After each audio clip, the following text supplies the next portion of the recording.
మీ బట్టలకి సాఫ్టింగ్ ప్రొటెక్షన్ ఇచ్చే సరైన ప్రొడక్ట్ ఎలిమ్ ఫ్యాబ్రిక్ కండిషనర్.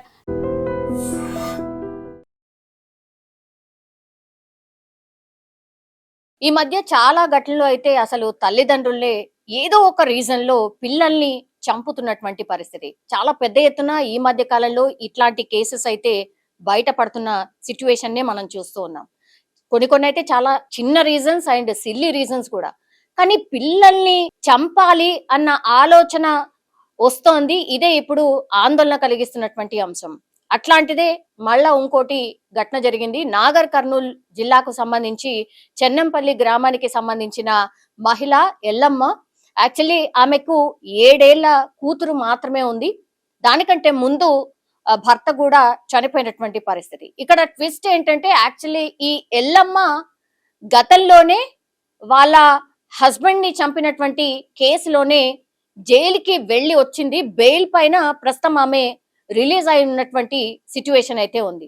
మళ్ళా కన్న కూతుర్నే పూర్తిగా గొంతు నులిమి ఆ తర్వాత దగ్గరలో ఉన్నటువంటి గుంటలో పడేసి అంటే యాక్సిడెంటల్ గా చనిపోయినట్టుగా చిత్రీకరించే ప్రయత్నం చేసినట్టుగా పోలీసుల విచారణలో అయితే తేలిన పరిస్థితి అయితే కనిపిస్తోంది. సో ఎప్పుడైతే ఈ కన్న కూతుర్ని గొంతు నులిమి ఆ తర్వాత దగ్గరలో ఉన్నటువంటి నీటి కుంటలో పడేసినటువంటి కేసు నమోదు చేసి విచారణ చేస్తున్నటువంటి సందర్భంలోనే ఎల్లమ్మ మీద ఎందుకు డౌట్ వచ్చింది, నిజంగానే అసలు గుంతలో న్యాచురల్ గానే పడిపోయిందేమో చనిపోయిందేమో అని పోలీసులు ముందైతే భావించినటువంటి పరిస్థితి అయితే కనిపించింది. కానీ చిన్న గ్రామం ఇట్లా ఈ ఎల్లమ్మ అంటే గతంలో అసలు ఈమె మీద ఏమైనా కేసెస్ ఉన్నాయా, ఆమె బిహేవియర్ ఎట్లాంటిది ఏంటి అనేది గ్రామస్తులకు అడిగి తెలుసుకున్నటువంటి క్రమంలోనే ఆ పోలీసుల విచారణలో తెలిసింది ఏంటి అని అంటే గతంలోనే యాక్చువల్లీ వాళ్ళ భర్తని చంపినటువంటి కేసులో ఎల్లమ్మ 2 ఏళ్ల పాటు జైల్లో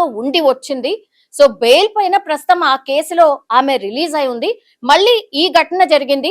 మరి మాకైతే డౌట్ ఉంది ఎల్లమ్మనే మేబీ వాళ్ళ కూతుర్ని కూడా చంపేసి ఉంటుంది అని గ్రామస్తులు వాళ్ళ విచారణలో తెలిసిన తర్వాత ఇప్పుడు కేసుని చాలా సీరియస్ గా టేకప్ చేసినటువంటి పోలీసులకు ఇప్పుడు నిజం తెలిసింది ఏంటి అని అంటే యాక్చువల్లీ గొంతు నులిమి ఆ తర్వాత దగ్గరలో ఉన్నటువంటి నీటి కుంటలో పడేసింది. మరి రీజన్స్ ఏంటి, ఎందుకు ఇట్లా 2 హత్యలు అంటే ఆమెకు కేవలం ఒక పాప మాత్రమే ఉంది. దానికంటే ముందు వాళ్ళ హస్బెండ్ ని చంపింది, ఆ తర్వాత ఇప్పుడు కూతుర్ని చంపినటువంటి పరిస్థితి అయితే ఉంది. మరి మానసికంగా నిజంగా ఆమె పరిస్థితి బాలేదా లేకపోతే ఇంకేమైనా రీజన్ ఉందా, భర్తని చంపిన తర్వాత మళ్ళీ కూతుర్ని చంపడం ఏంటి, అది కూడా కేవలం 7 సంవత్సరాలు మాత్రమే ఉంది వాళ్ళ కూతురికి కూడా.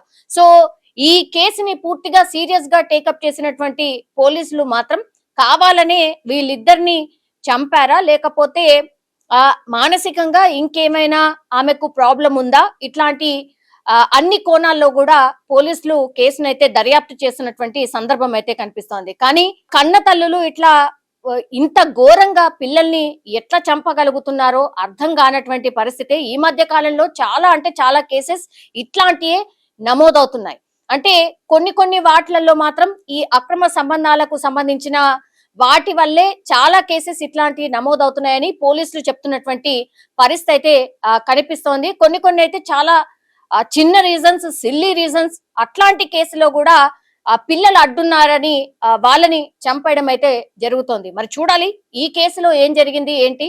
నాగర్ కర్నూల్ కి సంబంధించిన పోలీసులు మాత్రం ఈ కేసుని కూడా సీరియస్ గా టేకప్ చేసిన పరిస్థితి, అట్లాగే విచారణ కూడా వేగవంతం చేసిన సిచ్యువేషన్ అయితే కనిపిస్తోంది.